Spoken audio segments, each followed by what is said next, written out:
মাগো তোমার মতন লয় না কেহ আমায় বুকে টানি,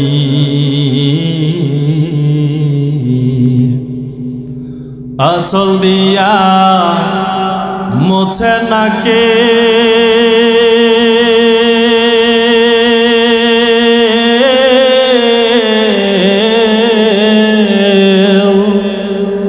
আঁচল দিয়া মুছে না কে আমার চোখের পানি।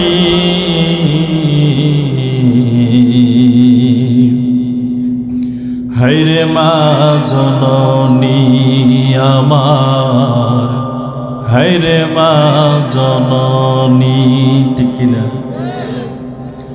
চইলা গেলা কোন জানাই আমায় নীলাহানা, একলা বৈশা কান্দি আমি নাই যে আপনজনা। আসমানের দিকে চেহারাটা উঠাইয়া মালিকের কাছে ডেকে বলে, আল্লাহ, যে সন্তানকে 10 মাস 10 দিন গর্ভ ধারণ করলাম, এত পরিশ্রম করিয়া খাইয়া না খাইয়া 3 বেলার মধ্যে 1 বেলা কোনোদিন না খেয়ে সন্তানকে মানুষ বানানোর জন্য কষ্ট করলাম, 3 বছরের ভিতরে খবর নেই না। আজকে বাবা গেছে সাক্ষাৎ করার জন্য, বাবার সাথে সাক্ষাৎ করার সময় নাই। ও আল্লাহ, যে চক্ষু দিয়া বাবারে দেখার জন্য আসে নাই, যে হাত দিয়া বাবারে বুকে জড়ায় ধরে নাই, যে পা দিয়ে হেঁটে হেঁটে বাবার সামনে আসে নাই, আল্লাহ ওই 2টা চক্ষু আপনি অন্ধ বানায় দিয়েন, 2খানা হাত আপনি ধ্বংস করে দিয়েন, 2খানা পা আপনি পঙ্গু বানাইয়া দিয়েন। মা দোয়া করতে সময় হয়, আসমানের মালিক জমিনের মালিক আল্লাহ কবুল করতে সময় কিন্তু হয় না। কারণ আল্লাহর নবী আবু দাউদ শরীফের হাদিস নাম্বার হলো 1536 নাম্বার, তিরমিজির হাদিস নাম্বার হলো 1905 নাম্বার। নবীর সাহাবী হযরত আবু হুরায়রা রাদিয়াল্লাহু তাআলা আনহু বলেন, তিনি বলেন আল্লাহর নবী ইরশাদ করেছেন, সালাসু দাওয়াতিন মুস্তাজাবাত, 3জন মানুষ এমন আছে দোয়া করতে সময় আল্লাহর দরবারে দোয়া কবুল করতে আল্লাহ দেরি করে না। নবী বলেন, লা শাক্কা ফিহিন্না, এই 3 জনের দোয়ার মধ্যে চুল পরিমাণ সন্দেহ নাই, দোয়া করতে সময় হয় আল্লাহ তাআলা সাথে সাথে কবুল করে নেয়। এর মধ্যে একজন দাওয়াতুল মাজলুম, যেই মাজলুম বান্দা জালেমের বিরুদ্ধে বদদোয়া করতে সময় হয়, জালেমের বিরুদ্ধে মাজলুম বান্দার দোয়া কবুল হতে সময় হয় না। 2 নম্বর আল্লাহ নবী বলেন দাওয়াতুল মুসাফির, যে বান্দা মুসাফির অবস্থায় থাকে, ওই বান্দা যদি আল্লাহর দরবারে হাত ওঠায় দোয়া করে, মুসাফিরের দোয়াও আমার আল্লাহর সাথে সাথে কবুল করে নেয়। 3 নম্বর আল্লাহর নবী জানায়া দেয় দাওয়াতুল ওয়ালিদি আলা ওয়ালাদিহি, 3 নম্বর হলো মা বাবার দোয়া। মা বাবা যদি সন্তানের পক্ষেও দোয়া করে কবুল হয়ে যায়, মা বাবা যদি সন্তানের বিপক্ষে বদদোয়া দেয় তারপরও কবুল হয়ে যায়। নবী বলেন, এই 3 জন মানুষ হাত উঠাইয়া দোয়া করতে সময় দোয়া কবুল হতে সময় হয় না। এবার মা যখন বদদোয়া দেয়, মা সহ্য করতে পারে নাই, দাঁড়ানো থেকে আল্লাহর বান্দা জমিনের উপরে পড়ে যায়, দৌড়াইয়া হসপিটালে নিয়ে যায়। ডাক্তার সব পরীক্ষা নিরীক্ষা করে রিপোর্ট দিয়ে বলে, চাচা আপনার বিবিকে বাড়িতে নিয়ে যান, আপনার বিবির অবস্থা ভালো না, কঠোর পরিশ্রম করার কারণে, দারিদ্রতার উপরে চলার কারণে, বেশি সময় না খেয়ে থাকার কারণে আপনার বিবির ক্যান্সার ধরা পড়েছে। ও রিকশাওয়ালা চাচা, আপনার বিবিকে বাড়িতে নিয়ে যান, হয়তোবা বেশি দিন বাঁচবে না, যতদিন পারেন ভালো মন্দ খাবার খাওয়া দিয়ে দেন। আল্লাহর বান্দা বিবিকে নিয়ে চলে আসে। যুবক আল্লাহর বান্দা একদিন হঠাৎ করিয়া যাত্রাবাড়ির শেখ আল্লামা মাহমুদুল হাসান হাফিজাহুল্লাহ জুমার মসজিদের মধ্যে জুমার নামাজ পড়ার জন্য ঢুকে যায়। সেই দিন হযরত মা বাবার হকের উপরে বয়ান করতেছে। বয়ান করে যুবক আল্লাহর বান্দার অন্তরের মধ্যে ধাক্কা লেগে গেছে। হাইরে কপাল আমার পড়ে গেছে, মারে চিনি নাই, বাবারে চিনি নাই, চাকরির দোকায় পড়ে, দুনিয়ার দোকায় পড়ে, বিবির দোকায় পড়ে।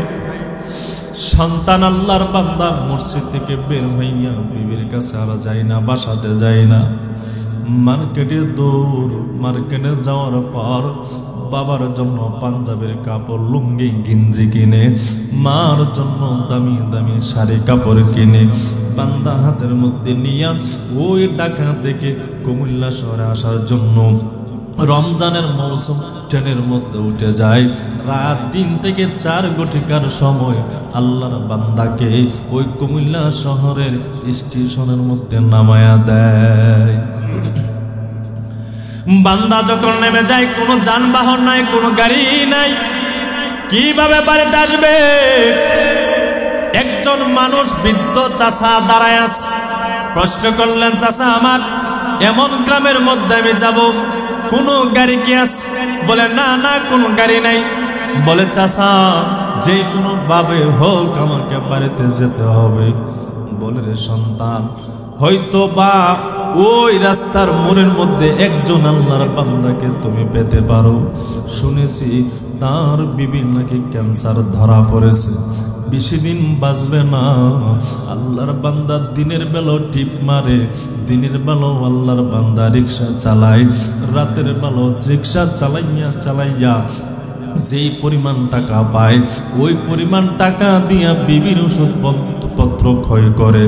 এত তার টাকা পয়সা হয় নাই, দিনের বেলা ইনকামে বান্দার হয় নাই, যার কারণে রাতের বেলা আল্লাহর বান্দা রিক্সা চালায়। হয়তো বা ওই বৃদ্ধ মানুষটাকে রাস্তার মোড়ের মধ্যে পেতে পারো। আল্লাহর বান্দা যুবক রাস্তার মোড়ের মধ্যে যায়। শীতের মৌসুম, বাবা চাদর দিয়ে চেহারাটা দেখে এক কোণার মধ্যে বসে আছে। সালাম দিয়া বলে, চাচা এমন গ্রামে যাব, আপনি কি যাবেন? যেই মাত্র সালাম দিয়া বললেন চাচা যাবেননি, সন্তান তো বাবার চেহারা দেখে নাই, কিন্তু রিকশাওয়ালা বাবা ওই সন্তানের কণ্ঠের আওয়াজ শোনার পর বুঝে ফেলল এ আর কেউ নয়, এ তো আমার কপাল পরা ওই কোম্পানির অফিসার ছেলে। বাবা চেহারা থেকে চাদরখানা সরাই নাই, বলতেছে চাচা যাবেন? চাচা বলে হ্যাঁ হ্যাঁ আমি যাব। কোথায় যাবেন?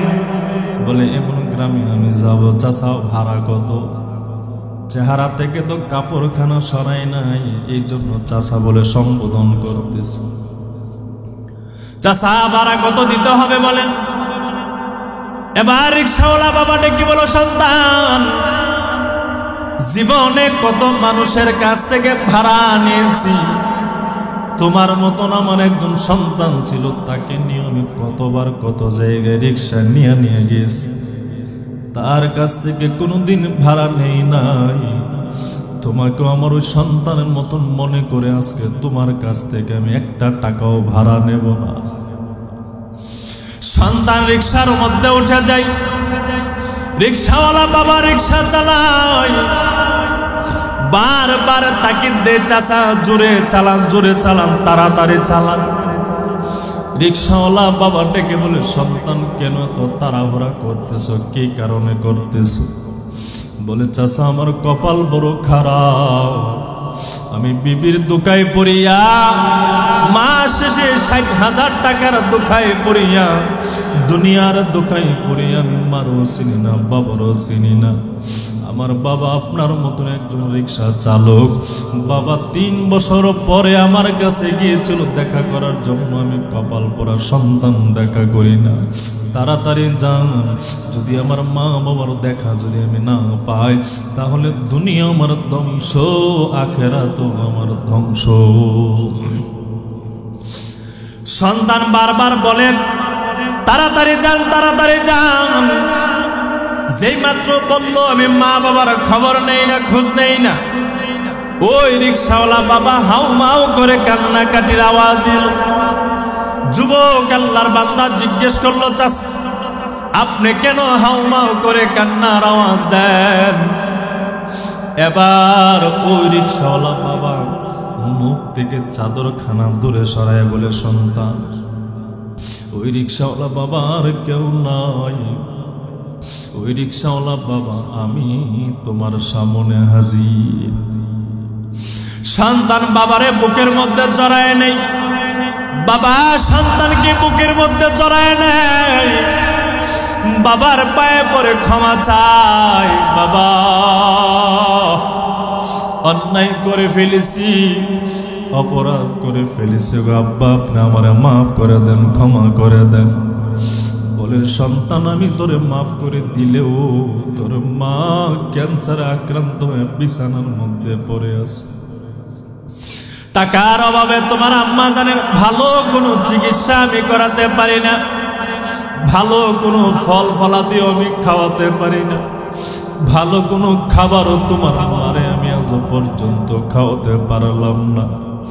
বাবা ক্ষমা যদি চাইতে হয় ওই মায়ের কাছে গিয়ে ক্ষমা চাও। বাবা সন্তানকে নিয়ে বাড়ির কাছে চলে যায়, দরজার সামনে দাঁড়াইয়া ওই যুবক আল্লাহর বান্দা আম্মা জান বলে যখন ডাক দেয়, সন্তানের আওয়াজ ওই জনম দুঃখিনী আম্মার কান বরাবর যখন পৌঁছায় যায়, মা 2টা চক্ষু আসমানের দিকে দিয়া বলে, মালিক যেই সন্তানকে কষ্ট করিয়া করিয়া মানুষ বানানোর পর আমারও চিনে নেয়, বাবারও চিনে নাই, ও আল্লাহ ওই সন্তানের চেহারা দেখার আগে আপনি আমার দুনিয়া থেকে বিদায় করে নেন। আগে বললাম মা যদি সন্তানের পক্ষে বিপক্ষে দোয়া করে কবুল সাথে সাথে হয়ে যায়। যেই মাত্র আল্লাহ তাআলার কাছে বলল, আজরাইল আলাইহিস সালাতু ওয়াস সালাম আসিয়া ওই মায়ের জান কানা কবজ করে নিয়ে যায়। আলহামদুলিল্লাহ, ইসলামী যুব কল্যাণ সংস্থার উদ্যোগে 11তম ইসলামী মহাসম্মেলন শ্রদ্ধা ভাজন সভাপতি সাহেব, অবশ্যই জাতির মুকুর, জাতির কর্ণধার হযরত উলামায়ে কেরাম, দূর দূরান্ত থেকে আগত আল্লাহ পাকের পেয়ারা বান্দাগণ, পর্দা আড়ালের অবস্থানকারী সম্মানিত মা বোনেরা,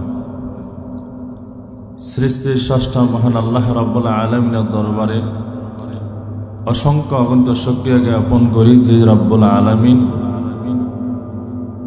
আমাদেরকে জান্নাতের বাগানে আসার বসার মতন তৌফিক দান করেছেন। এই জন্য সকলের অন্তর থেকে কালিমাত শুকর আদায় করি, সকলে বলি আলহামদুলিল্লাহ। আমি আপনাদের সামনে মাতা পিতার হক সম্পর্কে কিছু কথা রাখবো সংক্ষিপ্ত আকারে।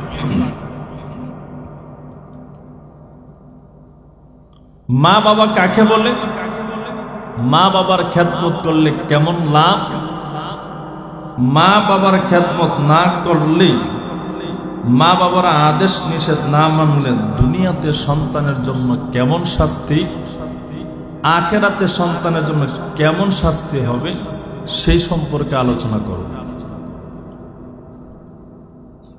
মা বাবা কাকে বলে, মা বাবার সংজ্ঞা কি, মা বাবার পারিভাষিক অর্থ কি, টোটাল সমস্ত প্রশ্নের একটাই জবাব, যাদের মাধ্যমে আমরা দুনিয়াতে আগমন করেছি তারাই হলো আমাদের মা বাবা।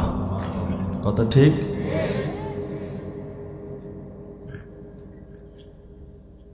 তো এই মা বাবার খেদমত করলে আপনার আমার লাভ হবে নাকি লস হবে?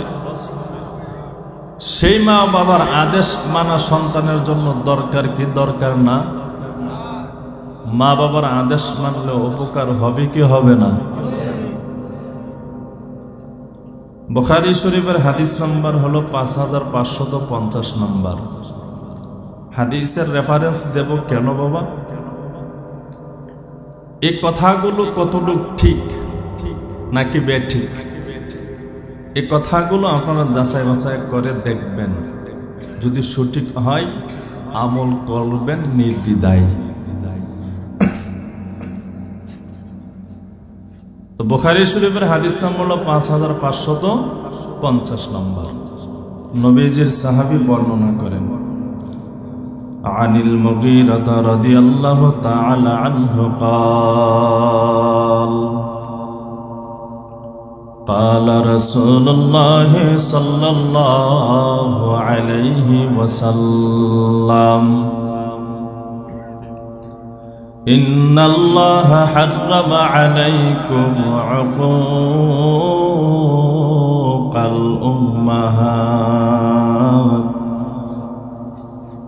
নবীজির সাহাবী হযরত মুগীরা রাদিয়াল্লাহু তাআলা আনহু হতে বর্ণিত, তিনি বলেন রাসূল আকরাম সাল্লাল্লাহু আলাইহি ওয়াসাল্লাম ইরশাদ করেন, ইন্নাল্লাহা হাররামা আলাইকুম, নিশ্চয় আল্লাহ তোমাদের উপর হারাম করে দিয়েছেন,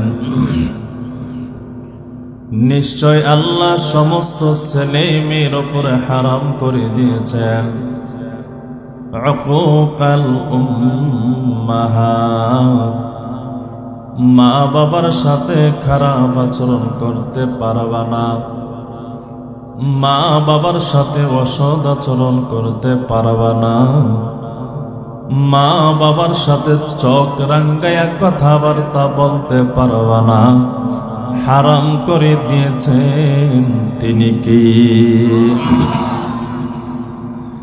এরে মহাশকালীর মুসলমান, ভালো করে শুনে যান,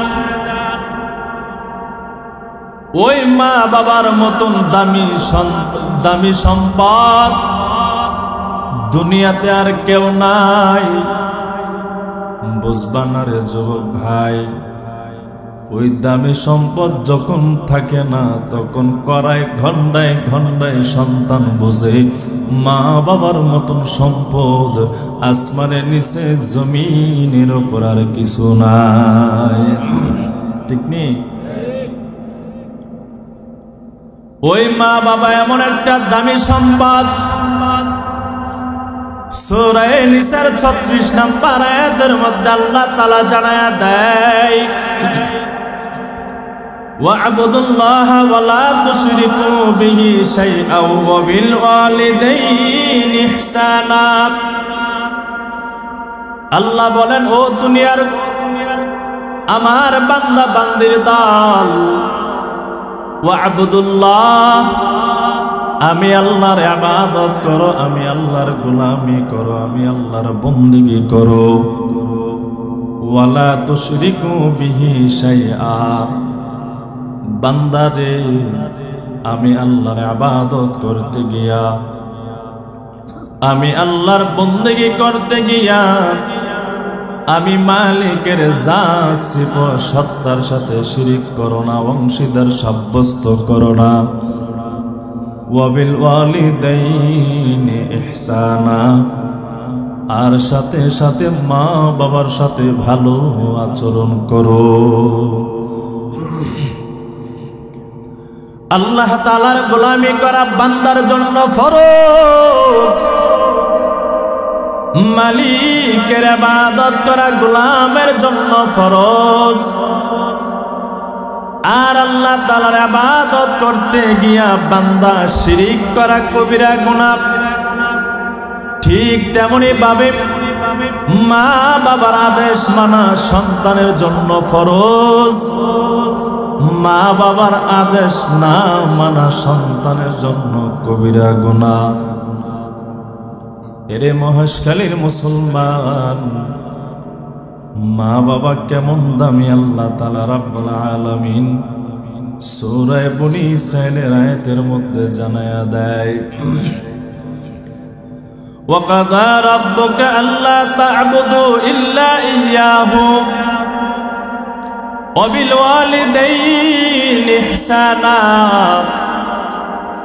আল্লাহ বলেন, ও পয়গম্বর জানায়া দেন, ওয়াকাদা আমি রবের পক্ষ থেকে নির্দেশ, আল্লাহ তা'বুদু ইল্লা ইয়্যাহু আমি মালিক ব্যতীত আর কোনো ইলাহ নেই, আর কোনো রব নেই।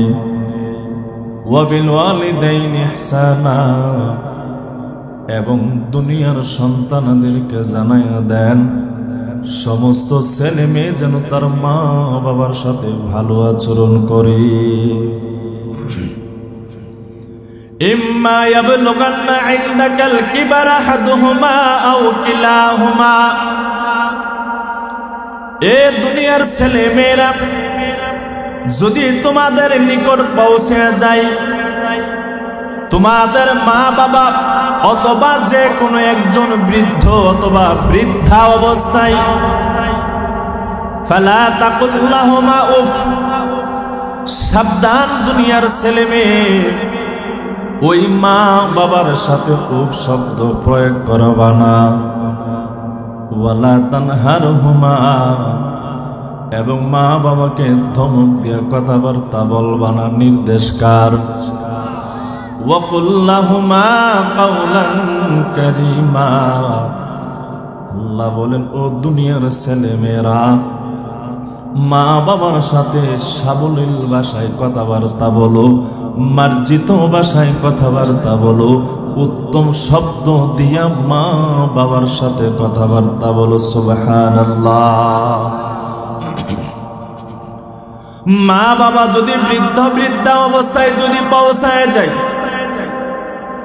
ওই মা বাবার সাথে ও শব্দ প্রয়োগ করো না, ওই মা বাবাকে ধমক দিয়া কথাবার্তা বলবা না, মা বাবার সাথে ভালো আচরণ করো, উত্তম আচরণ করো। কেনই করবেন মহেশখালীর মুসলমান? আল্লাহ নিজেই জবাব দিয়া সূরা লুকমানের 14 নম্বর আয়াত নাযিল করে বলেন, ওয়া ওয়াসাইনাল ইনসানা বিওয়ালিদাইহি, ও দুনিয়ার ছেলে মেয়েরা মা বাবার সাথে ভালো আচরণ করো, উত্তম আচরণ করো। কেন করবেন, কেন করবা? আল্লাহ তাআলা নিজে জবাব দেয়, হামালাতুহু উম্মুহু ওয়াহনান আলা ওয়াহন। কেন রে যুবক সন্তান, জানোনি তোমার জনম দুঃখিনী আম্মা জান 2 বছর ধরে 2.5 বছর পর্যন্ত 10 মাস 10 দিন পর্যন্ত তোমার আম্মা জান কষ্টের পর কষ্ট করে করে মায়ের পেটে আপনা আমাকে ধারণ করেছিল। ঠিক নি? নাকি কেউ এখানে আছেন আব্বা জান সন্তানের পেটে নিছেন? আসেননি? থাকলে মহাব্বতের সহিত হাত উঠান। নাই? তোমার মা 10 মাস 10 দিন তোমাকে পেটে ধারণ করেছে, কষ্টের পর কষ্ট করে। ওয়াফিসালুহু ফি আমাইন, আর 2 বছর ধরে ধরে তোমার মার স্তনের দুধ তোমাকে পান করিয়েছেন। আল্লাহ বলেন, আনিশ করলি বলি ওয়ালিদাই, ও দুনিয়ার সন্তান আমি আল্লাহ শুকরিয়া আদায় করো, সাথে সাথে তোমাদের মা বাবার শুকরিয়া আদায় করো। ইলাইয়াল মাসির, সন্তান গো তোমরা যদি আমি আল্লাহর শুকরিয়া যদি না আদায় করো, মা বাবার শুকরিয়া যদি না আদায় করো, একদিন কিন্তু আমি আল্লাহর কাছে আসতে হবে। সেই দিন কিন্তু জবাব আমি মালিকের সামনে দাঁড়াইয়া দিতে হবে। ঠিক কি? ওই মা বাবা যদি খুশি থাকে আমার আল্লাহ খুশি, ওই মা বাবা যদি বেজার থাকে আমার আল্লাহ বেজার। তিরমিজি শরীফের হাদিস নাম্বার হলো 1799 নাম্বার অথবা 1900 নাম্বার হাদিস। নবীর সাহাবী আন আব্দুল্লাহ ইবনে আমর রাদিয়াল্লাহু তাআলা আনহু قال قال رسول الله صلى الله عليه وسلم رضا الرب في رضا الوالد وسخط الرب في سخط الوالد। নবীজির সাহাবী হযরত আব্দুল্লাহ ইবনে আমর রাদিয়াল্লাহু তাআলা আনহু বর্ণনা করেন, রাসূল আকরাম সাল্লাল্লাহু আলাইহি ওয়াসাল্লাম ইরশাদ করেন, রিজার রাব্বি ফি রিজাল ওয়ালিদ, মা বাবা খুশি তো আমার আল্লাহ খুশি। ও সাখাতুর রাব্বি ফি সাখাতিল ওয়ালিদ, ওই মা বাবা বেজার তো মা বাবার বেজারে আমার আল্লাহ বেজার হয়ে যায়। কেমন ভাবে বুঝবেন? নবীর সাহাবী আব্দুল্লাহ ইবনে আব্বাস রাদিয়াল্লাহু তাআলা আনহুমা বর্ণনা করেন, আল্লাহ যখন মা বাবা যখন সন্তানের উপরে খুশি হয় আমার আল্লাহ খুশি হয়ে যায়।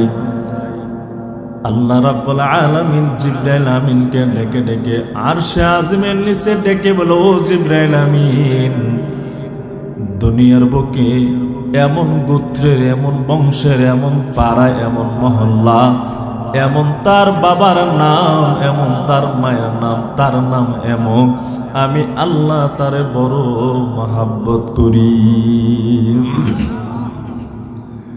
জিবরাইল আমিন বলে, মালিক কেন ওই যুবককে এত মহাব্বত করেন? আল্লাহ বললেন, জিবরাইল আমিন ওই সন্তানের উপরে তার মা বাবা খুশি হইয়া সন্তানকে বড় মহাব্বত করে, এই জন্য আমি আল্লাহ তাআলা মা বাবা তারে মহাব্বত করার কারণে, খুশি থাকার কারণে আমি আল্লাহ ওই সন্তানের উপরে খুশি হয়ে গেলাম। জিবরাইল আমিন তুমিও খুশি হয়ে যাও। জিবরাইল আমিনও খুশি হয়ে যায়। সমস্ত ফেরেশতা কুলের সামনে আসিয়া ঘোষণা দিয়া বলে, ও ফেরেশতা কুল, এই সন্তানের উপরে আল্লাহ খুশি হয়ে গেছে, আমি জিবরাইল আমিনও খুশি হয়ে গেলাম। ও ফেরেশতা কুল তোমরাও খুশি হয়ে যাও। সমস্ত ফেরেশতা কুল খুশি হয়ে যায়। সমস্ত ফেরেশতারা দুনিয়ার সমস্ত মাখলুকাত 18,000 কম বেশি মাখলুকাত কাছে আসিয়া ঘোষণা দিয়া বলেন, দুনিয়াতে এমন একজন সন্তান আছে, আল্লাহ খুশি, জিবরাইল আমিনও খুশি, ফেরেশতা সবাই খুশি, মাখলুকাতেরা তোমরা খুশি হয়ে যাও। যার কারণে আমাদের সিলেটের শাহজালাল ইয়ামনি রহমতুল্লাহি আলাইহির সামনে জঙ্গলের ভাগ আসিয়াও মাথা নত করে দেয়। শাহজালালের নাম শুনছেন না আপনারা? কেউ গেছেননি মনে হয়, কেউ গেছেন? আল্লাহ তৌফিক দান করে। এক ভাই গেছেন না? আল্লাহ হায়াত বাড়ায় দেখ, আমিন কোন সবাই। কেন জঙ্গলের ভাগ আসিয়া মাথা নত করে দেয়? বলে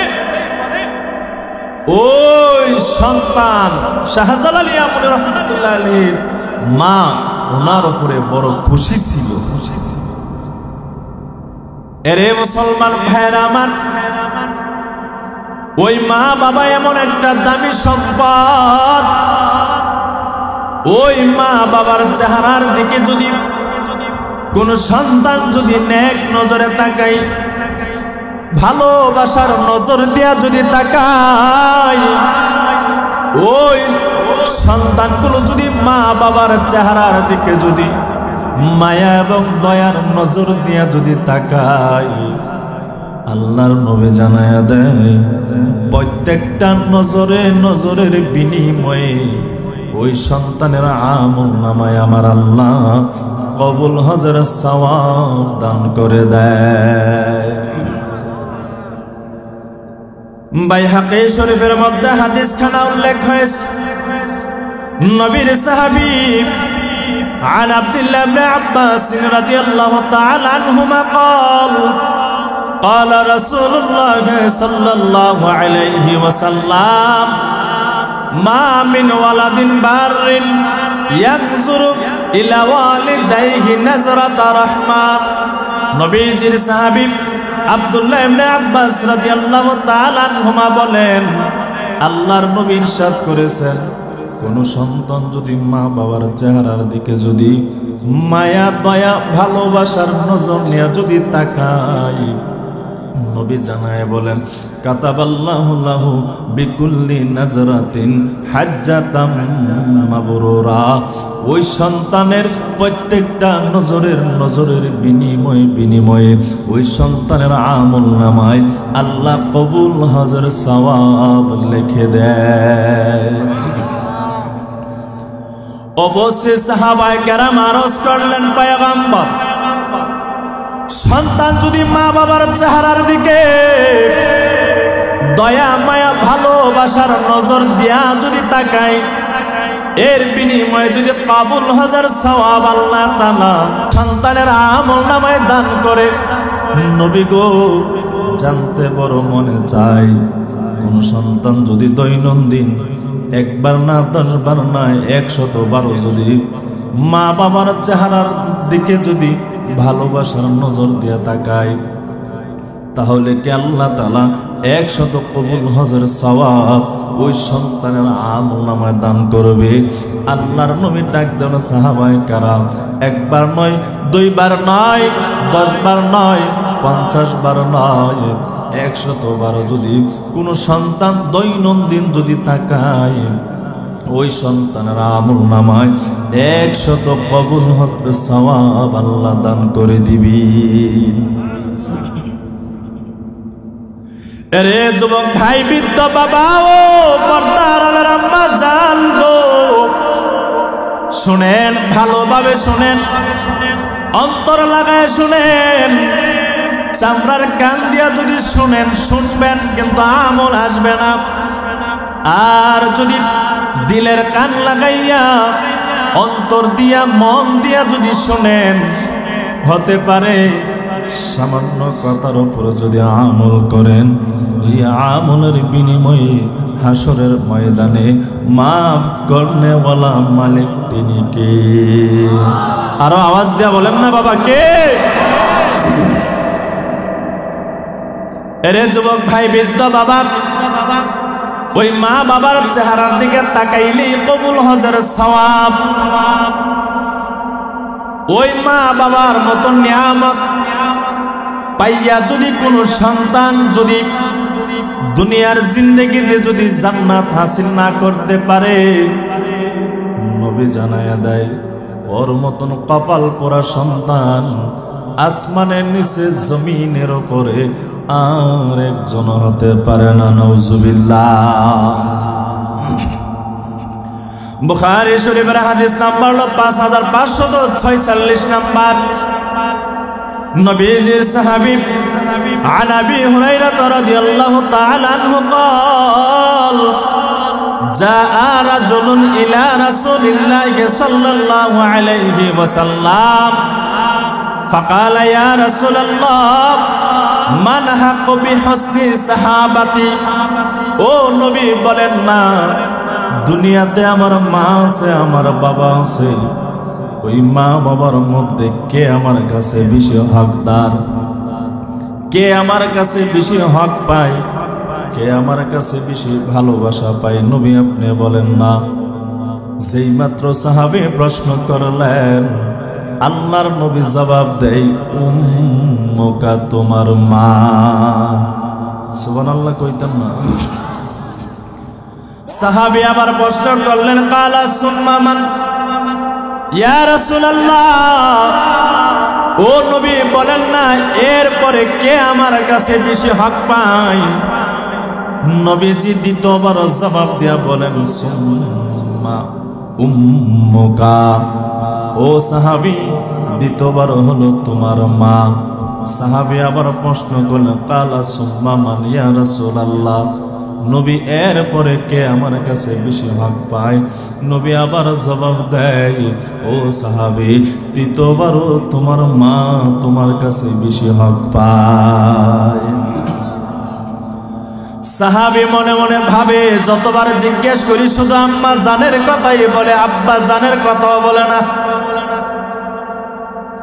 সাহাবী চতুর্থবার জিজ্ঞেস করলেন, নবী আমার, কালা সুম্মা মান ইয়া রাসূলুল্লাহ, ও নবী বলেন না এরপরে কে আমার কাছে বেশি হক পায়? চতুর্থবার আল্লাহর নবী জবাব দেয়, সুম্মা আবুকা, ও সাহাবী, 4 নম্বর বার হলো তোমার আব্বা জান তোমার কাছে হক পায়। হাদিসের মধ্যে আম্মা জানের কথা 3 বার বললেন, আব্বা জানের কথা 1 বার বললেন। মায়ের কথা কেন নবী 3 বার বললেন? মুহাদ্দিসিনে কেরাম ব্যাখ্যা করেন, 3 জায়গার মধ্যে আমার পর্দানিশীন আম্মা, জনম দুঃখিনী আম্মা, 3 জায়গার মধ্যে ভীষণ কষ্ট করার কারণে নবীজি মায়ের কথা 3 বার বললেন। আর আব্বা জান আপনা আমার আসবাবপত্র, জিনিসপত্র, খাবার দাবার যোগান দেন, ওষুধপত্রে যোগান দেন, থাকার জায়গার মতন, লেখাপড়া করার মতন আঞ্জাম দেয়। এই জন্য আব্বা জানের কথা নবী 1 বার বললেন। কেন নবীজি মায়ের কথা 3 বার বললেন? মুহাদ্দিসিনে কেরাম উল্লেখ করলেন 3টা কারণে। 1 নাম্বার কারণ, বলে আম্মা জানের পেটের মধ্যে যখন আপনি আমি চলে আসি, 10 মাস 10 দিন পর্যন্ত রাত নাই দিন নাই, 24টা ঘন্টা কষ্টের পর কষ্ট ধৈর্য ধরে ধরে আপনা আমাকে পেটের মধ্যে ধারণ করেছে। এই কষ্টের কষ্টটা মা বোঝে, আব্বা জান কিন্তু বোঝে না, ঠিক কিনা?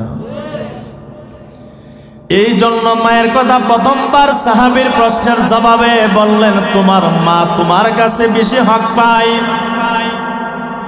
দ্বিতীয়বার কেন আম্মা জানের কথা বললেন? বলে আপনি আমি যখন দুনিয়াতে আগমন করব, এমন সময় আমার মায়ের 3.5 হাত বডি থেকে অনেক রক্ত বের হয়। এর যুবক ভাই, এমন আছে সন্তান আপনা আমাকে জন্ম দেওয়ার সময় অনেক মা দুনিয়া থেকে বিদায় হয়ে শাহাদাত বরণ করি। আসেনি? কথা কই না, আসেনি? এই কারণে আল্লাহর নবী 2বার বললেন আম্মা জানের কথা। 3বার কেন বললেন?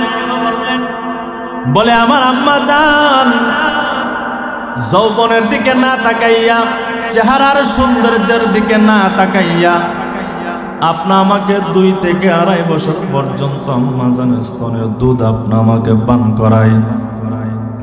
এখন তো বড় লোকের মাইয়ার সন্তান হলে নিজের স্তনের দুধ পান করাই না, ওই দোকান থেকে বারাটিয়া দুধ ক্ষয় করিয়া সন্তানকে খাওয়ায়। এই কারণে সন্তানগুলো মা বাবারে ভাত দেয় না, উচ্চ শিক্ষিত হওয়ার পরও বৃদ্ধাশ্রমে পাঠায়, ঠিক কিনা? এই দুনিয়াতে কোনো মোল্লা মৌলবী আলেম ওলামা মা বাবারে বৃদ্ধাশ্রমে পাঠায় না, উচ্চ শিক্ষিত লেভেলের নামধারী করে মা বাবারে বৃদ্ধাশ্রমে পাঠায়। কথা কই না? কোন আলেম আজ পর্যন্ত পাঠাইছিনি? পাঠাইছে। রাগ করতেছেন আপনারা? রাগ করিয়েন না বাবা, লেখা আছে। 2বার জেল খেটে আসছে গরম কথা কওয়ার কারণে, এখন কই না।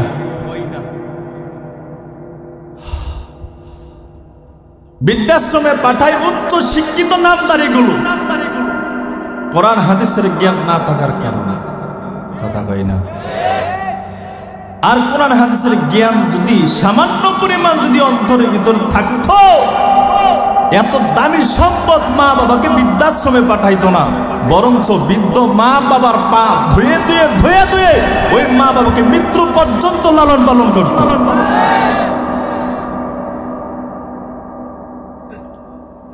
এই কারণে আল্লাহর নবী 3বার বললেন, 3য়বারও বললেন মায়ের কথা।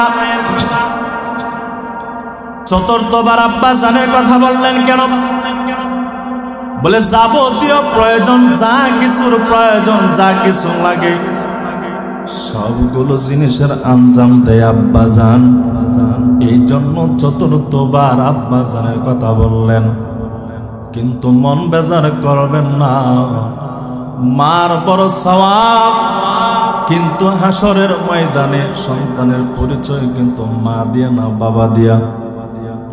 দুনিয়ার জিন্দেগি তো মার পরিচয় না কিন্তু বাবার পরিচয় দিয়া। কথা কই কোন সন্তানকে আগে আজ পর্যন্ত জিজ্ঞেস করে তোমার মায়ের নাম কি, আগে বলো, আগে বলো আব্বাজানের নাম। ঠাই ঠিকানা যা কিছু আছে বেশিরভাগ ক্ষেত্রে আব্বাজানের প্রয়োজন। আমার নামের পরপরই কার প্রয়োজন? আব্বাজানের নামের প্রয়োজন। হাসরের ময়দানে আব্বাজানের নাম ধরে বলবে ইমুকের সন্তান কোথায় দাঁড়াও, বলবে না ইমুক মায়ের ইমুকের নাম সন্তান কোথায় দাঁড়াও, এটা বলবে না, বলবে বাবার নাম দিয়া। এরে মুসলমান ভাইরা আমার, এই জন্য বললাম মা বাবার চেহারার দিকে তাকাইলে কবুল হজের সওয়াব আল্লাহ তাআলা আমল নামায় দান করে দেয়।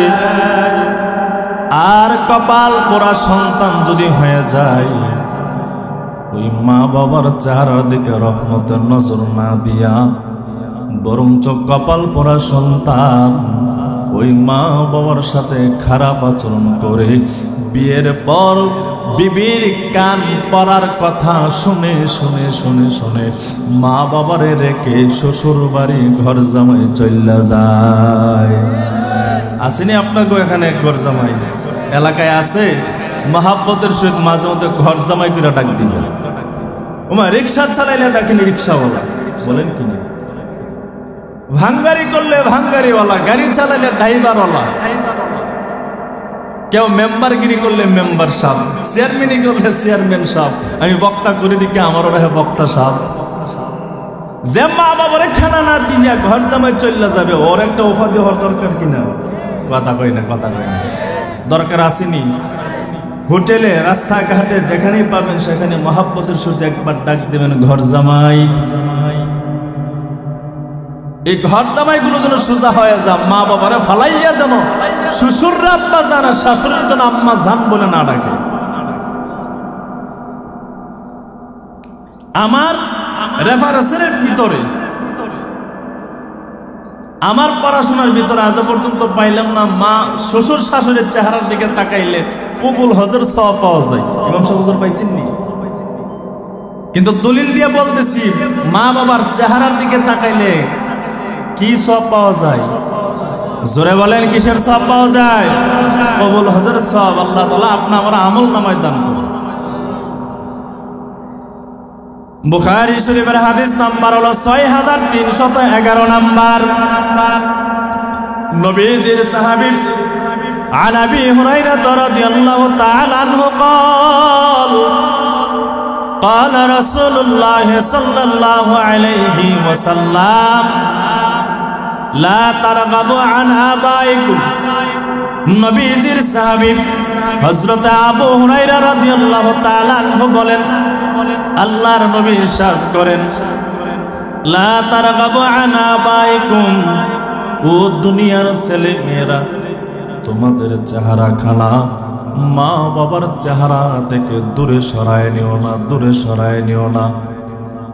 ফামান রাগিবা আন আবিহি, যদি মা বাবার চেহারা থেকে তোমাদের চেহারা খানা দূরে সরায় নাও কি হবে? নবী বলেন ফাহুয়া কাফার, আসমানের নিচে জমিনের উপরে এর সে বড় অন্যায় অপরাধ আর হতে পারে না যে সন্তান মা বাবার চেহারা থেকে নিজের চেহারা খানা দূরে সরায় নেয়। মানে মা বাবারে খানা দানা দেই না, ভালো মন্দ জিজ্ঞেস করো না, খবর নেই না, মা বাবার কাছ থেকে দূরে থাকে। দুইটা ঈদের মৌসুম আসলে অন্যকে নিয়ে খাবার দাবার খাই, শ্বশুর শাশুড়ির জন্য কাপড় আদি ক্ষয় করে, মা বৃদ্ধ বাবা বৃদ্ধা মা বাবা পরে আছে, মা বাবার জন্য একটা কম দামি 400 টাকার ভিতরে একটা শাড়ি লুঙ্গিও মিলে না। আসেনি এমন সন্তান? ওই সন্তানগুলিকে বলে মা বাবার চেহারা থেকে তোমাদের চেহারা হাঁটাইয়া নিও না, এর চেয়ে বড় গুনাহ আসমানের নিচে জমিনের উপর আর হতে পারে না। এরে যুবক ভাই, বৃদ্ধ বাবা, পর্দার আলের আম্মা জান, শুনেন, ভালো করে শুনেন। কুমিল্লা শহরের ছোট্ট একটা ঘটনা শোনাই। আমার এক বান্দা, আমার এক ভাই, কুমিল্লা দেশের মানুষ, মহাব্বতের ভাই, তার ডিস্ট্রিক্ট জেলার মধ্যে বাস্তব একটা ঘটনা। আল্লাহর বান্দার একটা মাত্র সন্তান, বান্দা রিক্সা চালায়, রিক্সা চালায়, রিক্সা চালাইয়া চালাইয়া সংসার চালায়। একটি মাত্র সন্তান, আর কোন দ্বিতীয় আল্লাহর বান্দার কোন সন্তান নাই। সন্তান যখন ধীরে ধীরে বড় হয়, 5 থেকে 6 বছর উপনীত হয়ে যায়, সন্তানের মা ডাক দেয়া বলো, ও সন্তানের বাবা, সন্তানকে বেকার রাখিয়া লাভ নাই, তার স্কুলের মধ্যে ভর্তি করায় দাও, লেখাপড়া করো। বিবির কথা অনুযায়ী সন্তানকে স্কুলের মধ্যে ভর্তি করাইয়া দেয়। এইভাবে 5 বছর পর্যন্ত সন্তান লেখাপড়া করে। বৃত্তি পরীক্ষা যখন দেয়, 5ম শ্রেণীর ফাইনাল পরীক্ষা যখন দেয়, সন্তানের মেধা শক্তি বড় ভালো, ওই পরীক্ষার মধ্যে জিপি 5A+ নিয়ে আসে। সন্তানের মেধা শক্তি বড় ভালো, রেজাল্ট অনেক ভালো হয়েছে। এবার সন্তানের মা বলে, ও সন্তানের বাবা, সন্তানকে আটকে লাভ নাই, তাকে হাই স্কুলের মধ্যে ভর্তি করাইয়া দাও। কিন্তু সন্তানের বাবা সামান্য পরিমাণ কথা রেখে বলে, ও বিবি আমার, আমি রিক্সা চালাইয়া চালাইয়া কোনো সুরত ভাবে সংসারটা চালাই, পরিচালনা করি, ভালো মন্দ 3 বেলা খেতে পারি না। সন্তানকে যদি আমি হাই স্কুলে ভর্তি করাইয়া দেয়, ভর্তির টাকা, মাসিক বেতন, বইপত্র, আমি এতগুলো টাকা কোথায় থেকে দেব? সংসার তো ভালোভাবে আমি চালাতে পারি না। সন্তানের মা ডেকে ডেকে বলো, ও সন্তানের বাবা, সন্তানকে মানুষ বানাতে গিয়া 3 বেলার মধ্যে 2 বেলা খাবো, তারপর সন্তানকে মূর্খ রাখবো না। এবার সন্তানের বাবা রিক্সা চালক, সন্তানের মায়ের কথা অনুযায়ী হাই স্কুলের মধ্যে সন্তানকে ভর্তি করায়া দেয়। এভাবে 1, 2, 3, 4, 5 বছর পর আল্লাহর বান্দা মেট্রিক পরীক্ষা দেয়, এসএসসি পরীক্ষা দেয়। ওই পরীক্ষার মধ্যে সন্তান ভালো একটা ফলাফল করে, ভালো একটা রেজাল্ট করে। এবার সন্তানের মা আবার ডেকে বলো, সন্তানের বাবা, সন্তানকে আটকায় লাভ নাই, কি করা যায়? বলে, কলেজে ইন্টারমিডিয়েটের মধ্যে তারা ভর্তি করাইয়া দাও। ডাক দিয়া রিক্সাওয়ালা চালক বাবা ডাক দেয়, বলে, বিবি গো, 10 বছর পর্যন্ত সন্তানকে লেখাপড়া করাইলাম, দিন দিন বার্ধক্যের দিকে আমি পৌঁছাই, আগের তুলনায় এখন বড় দুর্বল হয়ে গেছি, আগের মতন এখন আমি আর রিক্সা চালাতে পারি না, টাকা পয়সা তেমন ইনকামও করতে পারি না। কলেজে যদি ভর্তি করায় দেয়, এতগুলো টাকা পয়সা কোথায় থেকে আনবো? দেওয়ার মতন তৌফিক আমার নাই। সন্তানের মা বুঝে না, বলে ভর্তি করাতে হবে, মেধা শক্তি যেহেতু ভালো, এর যদি শেষ পর্যন্ত লেখাপড়া করাইয়া যদি নিতে পারি, ভালো একটা ডিপার্টমেন্টে যদি চাকরি করতে পারে, তাহলে আপনা আমার অভাবের সংসার আর থাকবে না, সুখের সংসার হয়ে যাবে। অভাব করে আর থাকবে না, ধন সম্পদ আল্লাহ তাআলা বাড়াইয়া দিবে। এবার সন্তানের বাবা ওই সন্তানকে কলেজের মধ্যে ইন্টারমিডিয়েটে ভর্তি করাইয়া দেয়। 2 বছর লেখাপড়া করার পর ইন্টার পরীক্ষার ফাইনাল পরীক্ষার মধ্যে আল্লাহর বান্দা ওই সন্তান ভালো একটা ফলাফল করে। এবার সন্তান যখন পাস করলো, সন্তানের মা আবার আবদার করে, বলে এর অনার্সের মধ্যে ভর্তি করাইয়া দাও। সন্তানের বাবা বলো, সন্তানের মা, এরে যে অনার্সের মধ্যে ভর্তি করাইয়া দেব, আমার কাছে তেমন টাকা পয়সা নাই, এর লেখাপড়া করাতে গেলে অনেক টাকা পয়সার প্রয়োজন, আমি কোথায় থেকে তো টাকা পয়সা দেব? সন্তানের মা বুঝে না, একজন মাত্র সন্তান, এরে অর্ধেক লেখাপড়া করাইয়া সামান্য 2-4-5 বছরের জন্য তার জীবনটা ধ্বংস করে লাভ নাই। 3 বেলার মধ্যে 1 বেলা খাবো, প্রয়োজন না খেয়ে থাকবো, তারপরও সন্তানকে মানুষ বানাবো, এমন মা বাবা জমিনে আছে কিনা? বড় লোকের ছেলে মেয়েরা মানুষ কমই হয়, আর গরিব মা বাবার সন্তানগুলো বেশিরভাগ মানুষ হয়। কথা বলে আপনারা আমারে দেখতেছেন, যারা অসহায়, পরিশ্রম করে, লেখাপড়া করতেই হবে, এই যদি চেষ্টা সাধনা করে আল্লাহ এর ঠিকই মাকসাদ পর্যন্ত পৌঁছায় দেয়। আমারে যে আপনারা দেখতেছেন, ওই সুদূর সিলেট হবিগঞ্জ থেকে আসছে। প্রাথমিক জীবনে আমি কিন্তু মাদ্রাসায় পড়ি নাই, আমি স্কুলে পড়ছি ক্লাস 7 পর্যন্ত। স্কুলে পড়তাম, গান গাইতাম। আপনারা নাম শুনছেন কি জানি নাই, গুনিসার মাজার নাম শুনছেন কি জানি নাই। শরীফ বাউল যে গান গাইতো, এই গুনিসার মাজার থেকে গান গাইয়া আমি 1700-1800 টাকার মতন আনছি। গান গাইতাম কেন জানেন? বলে আমার পুরা ফ্যামিলি ছিল ওই মাইন্ডের। আমার বাড়িতে এখনো মাজার, আমার আব্বাজানের মাজার আছে। আমার আব্বাজানের কমসে কম 5000 মরিদানা ছিল। আমার বাবা ওই দলের একজন বুজুর্গ ছিল, পীর ছিল, পীর। আমি ওই বংশ থেকে মাদ্রাসার লাইনে যখন ভর্তি হয় লেখাপড়া করার জন্য, আমার আব্বাজান আমার টাকা দিবে না, গয়ে পড়তে গেলে অহাবিবা হয়ে যায়। অহাবি বুঝিনি? বাংলা শব্দ মারামারি আছে না, অহাবি আর সুন্নি নিয়ে অহাবি হয়ে যাও। হাই রে, এটা তো বড় জ্বালা, কি করব? মাদ্রাসায় ভর্তি হইলাম, আলহামদুলিল্লাহ। বাবারও যে সম্পদ নাই এমন নাই, আমার বাবার 64 কানি ক্ষেত এখনো আছে। কানি বুঝেননি আপনারা?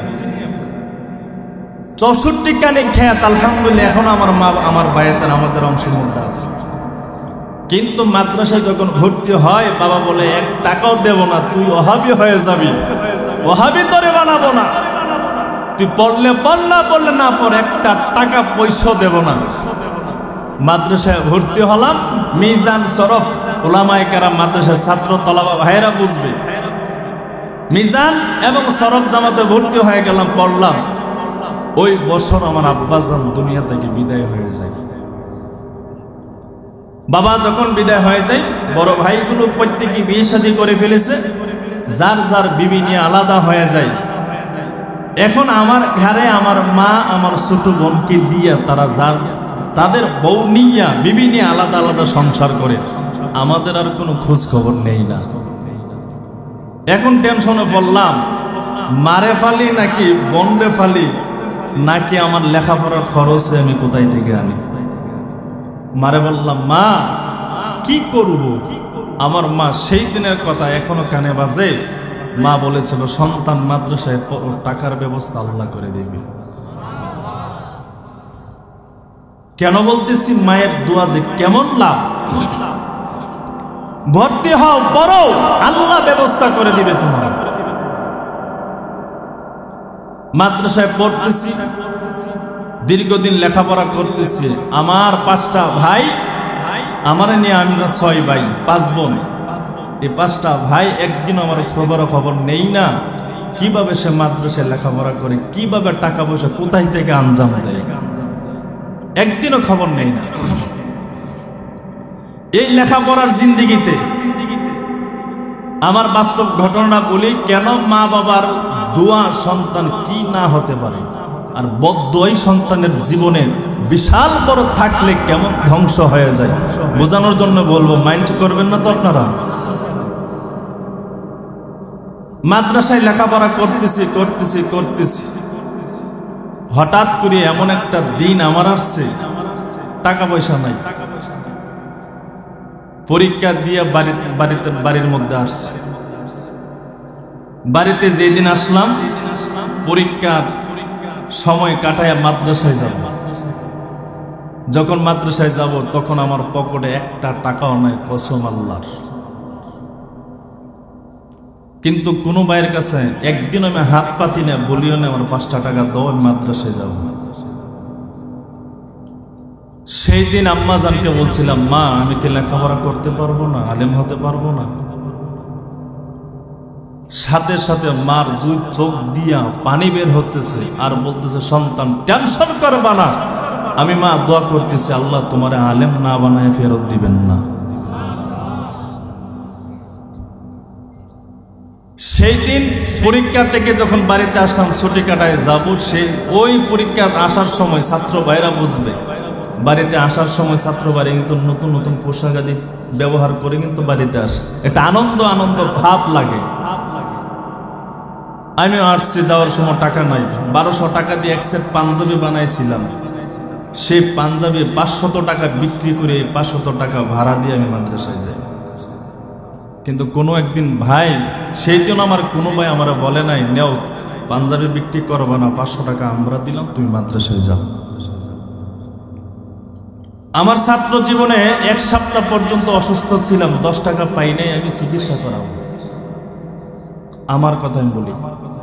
কিন্তু যখন বাড়িতে আসতাম, রাতের গভীর যখন হয়তো দেখতাম আম্মা জান, আব্বা তো নাই, মারা গেছে, মা তাহাজ্জুদের সময় নামাজ পড়িয়া ফুরিয়া ফুফায়া আল্লাহ তোমার কান্ত, আল্লাহ সন্তানকে মাদ্রাসায় দিছি, এতগুলো সম্পদ টাকার পরও ভাইয়াতে তার 1 টাকা দেই নাই, সম্পদও দেই নাই, আল্লাহ এই সন্তানটা আপনি আলেম না বানায়া আপনি সন্তানকে ফেরত দিবেন না।